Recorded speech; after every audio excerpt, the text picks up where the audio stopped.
This tutorial is going to show you how to accurately copy typography. By typography, I mean letters, and we're going to be using a logo to do this from. So the first thing that you're going to need is a pencil and a ruler. Obviously, you're going to need some paper as well.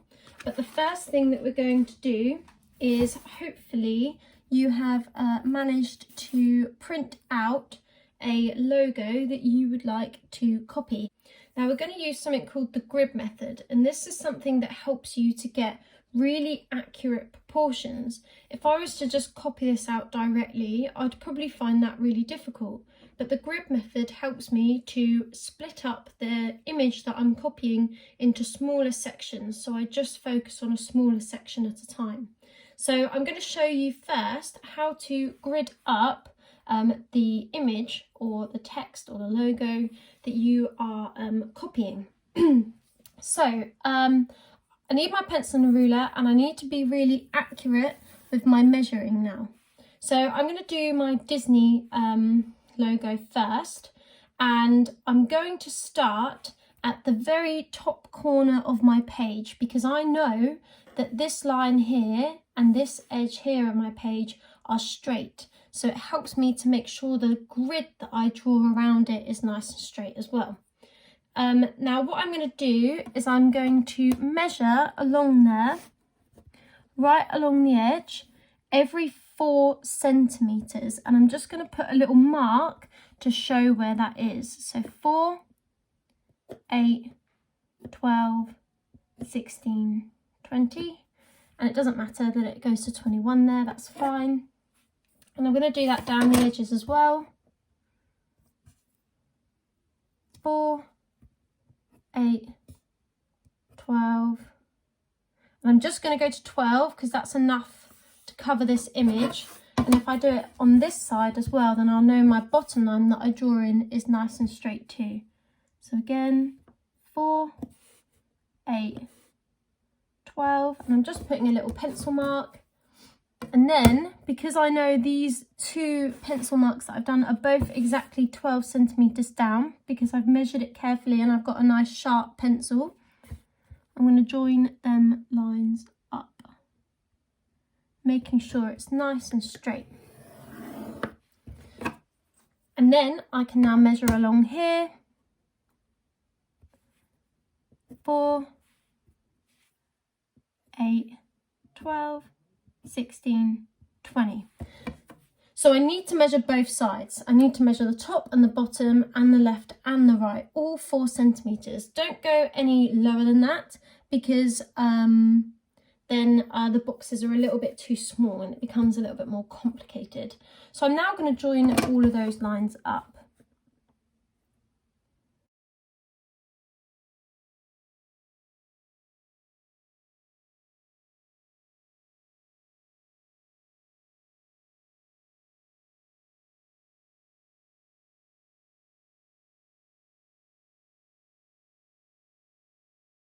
Good, so now, because of the size of my image, I have got 1, 2, 3, 4, 5 boxes across and 3 boxes down, and that covers my image just fine. I don't need to worry about this bit here because there's not anything in it, this little extra bit on the end. So I know now that each of these boxes, because I've measured them carefully, are 4 centimetres by 4 centimetres big. And I know that I've got 5 across and 3 down. So this is when I'm going to come to my piece of paper. And on here, I'm going to draw a grid the exact same size as the one that I have just measured out on my logo. So I'm going to measure along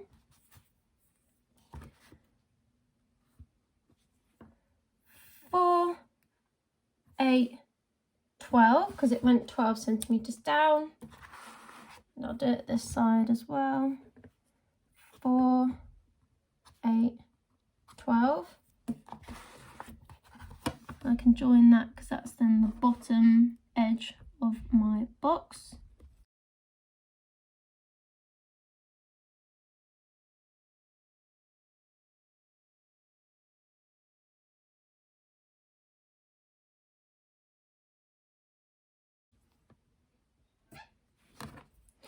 So now that I've drawn all of my dots in, I'm not sure if you can see them on there, but just put little marks to measure it out really carefully. I can then join these up just like I did on my logo, so that I've got a nice accurate grid that measures and is exactly the same as the one on my logo. Now I'm going to draw this grid really lightly with my pencil now. I'm going to probably press it a little bit heavier so you can see it on the screen, but I want you to draw your lines as lightly as possible because we don't want them lines to show through when we've drawn our logo, and we want to be able to rub it out around it as well after we've finished. So I'm just going to do it a little bit heavier just because I want it to show up on the camera, but I want you to draw it as lightly as you can so you can just about see it on your page. Making sure that I'm matching up my dots. If it looks a bit wonky or it doesn't look accurate, then you need to go back and re-measure your lines to make sure that they're 4 centimetres by 4 centimetres big.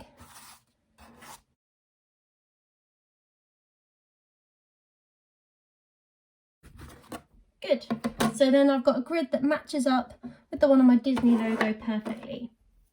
So the idea with the grid method is you use it to match up the size as accurately as you can, the size and proportions of what you're drawing from as accurately as you can. So this box here should match up directly with this box here.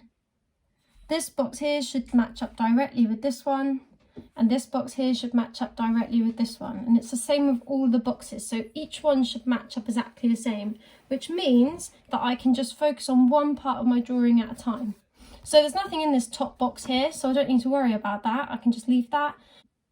So I can start with this box here. Now I can look at where this part of the image, because I'm only drawing this box now, I'm not worrying about any of the boxes, I'm just doing this part here. So I'm literally can look at just this section and look at how far down it comes from this line and how far it comes within this box. And then I'm going to try and copy it directly. I'm just going to move this a bit so it's a bit easier. Sometimes it's good to match it up like this, so that you are only focusing on that one box at a time. So if you're really struggling with this, something you can do is you can actually get your ruler and you can measure down how far that comes down in the box. So it comes down just under 2 centimetres.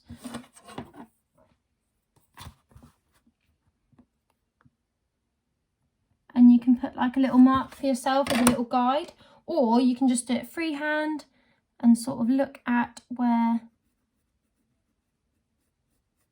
it comes in the box. And then with my pencil, I'm just going to lightly map out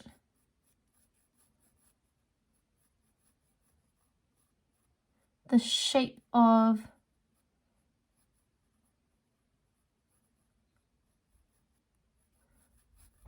my logo, trying to get it as accurate as possible. So it does take quite a bit of time, but it'll be worth it in the end. So now I've finished this box here. Sorry, I've got it at an angle because it's difficult to draw at that angle. Now that I've done this box here, I can move on to the next one.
Okay, so I'm looking at that S there and I'm thinking, oh, actually, no, I've brought that too far down.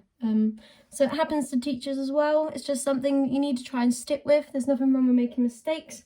That's why we got a rubber. So we're just going to rub it out and then we're going to fix it. Good, so I forgot to film then, but I've just rubbed that out. And I'm just going to give it another go.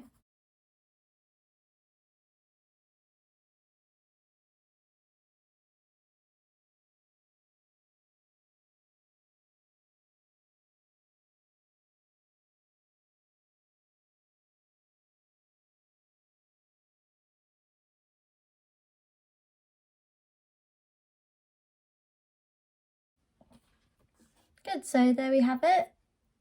Our Disney logo. That's definitely one of the more challenging logos that are on there, but if you like a bit of a challenge or you feel quite confident with art, then it's a really good one to go for, especially when we come to adding colour to it as well. So like I said, I've drawn my grid out a lot darker than I want you to, just so I know that you could see on there. But this is the point where you're going to need to rub your grid out. You will have drawn yours really lightly, so that'll be really easy to do. Mine might still show up a little bit because I've drawn it a bit heavier. Now, hopefully you've done it so light that you don't actually need to rub it out inside your logo where you've drawn, because hopefully when we come to adding some colour pencil,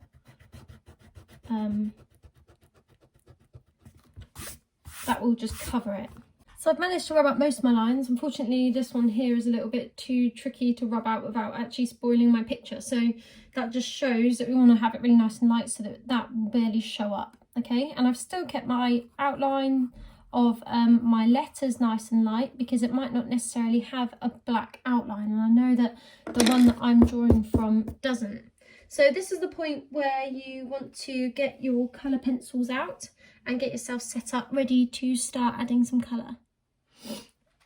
So I want to match up the colour as correctly as possible as well. So I'm going to start with the lettering, and obviously this is a dark blue, so I want to choose my dark blue pencil that's close as possible and make sure that it's nice and sharp. Now if you want to double check that this is about the right colour, then you can test it next to the colour on your picture. We want to make sure that our colouring is as neat as possible, okay? So there are several ways that I go about making sure my colouring is really nice and neat. Number one, I go around the edge first.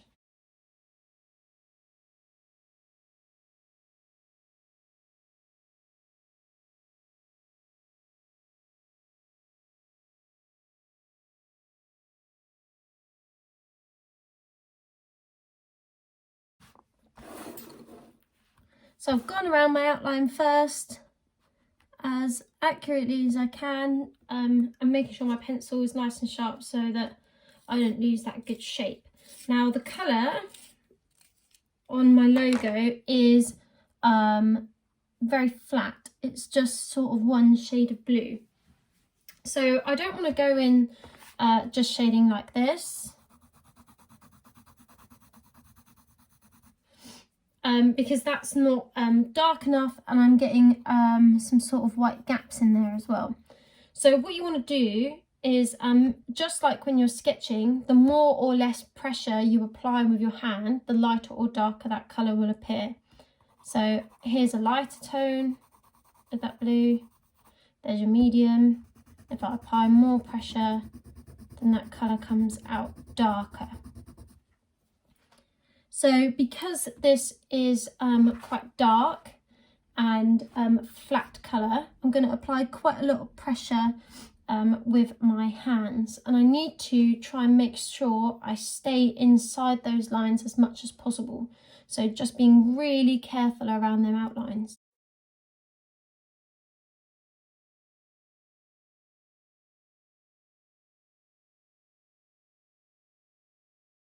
I also want to make sure that I am sketching or colouring in, sorry, in the same direction. So if I'm just going sort of like this, then that's going to look quite messy and all over the place and quite scribbly, okay? Whereas if I keep my pencil in the same direction, then I know it's really nice and neat. I also don't want to see anyone colouring in and leaving big gaps like this, okay? Because that's just scribbly and it's not good colouring. So what I want to see is people really making sure that they're taking their time so that there's no big gaps in their colouring, okay? So none of this, more of this.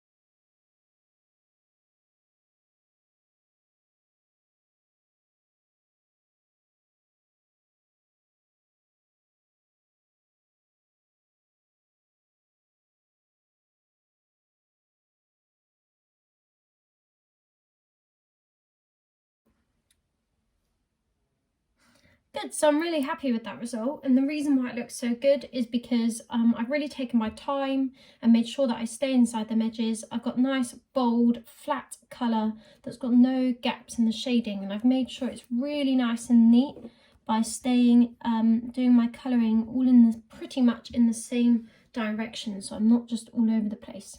Now with this part of my logo, it fades from like a light blue into a medium into a dark. So I'm just going to show you now how to blend different colour pencils together in case your logo does something similar.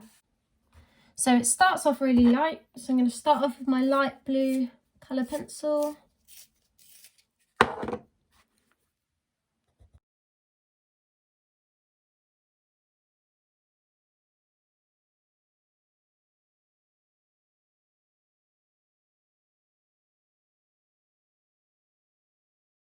And then for mine, because I've got a medium blue as well, I'm going to use that.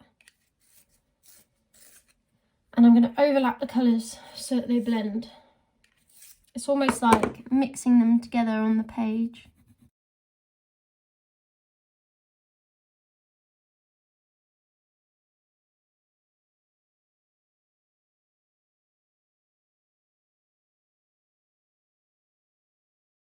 So I'm going to gradually put more and more pressure on so that this slowly looks darker and darker.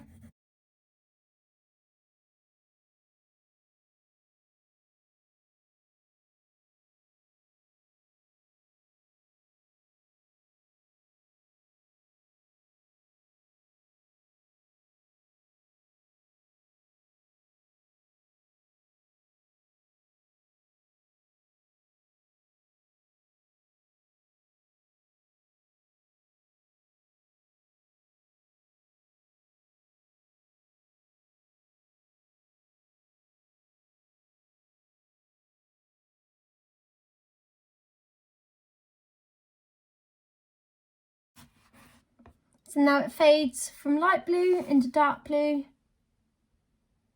nice and gradually. So that's my logo finished.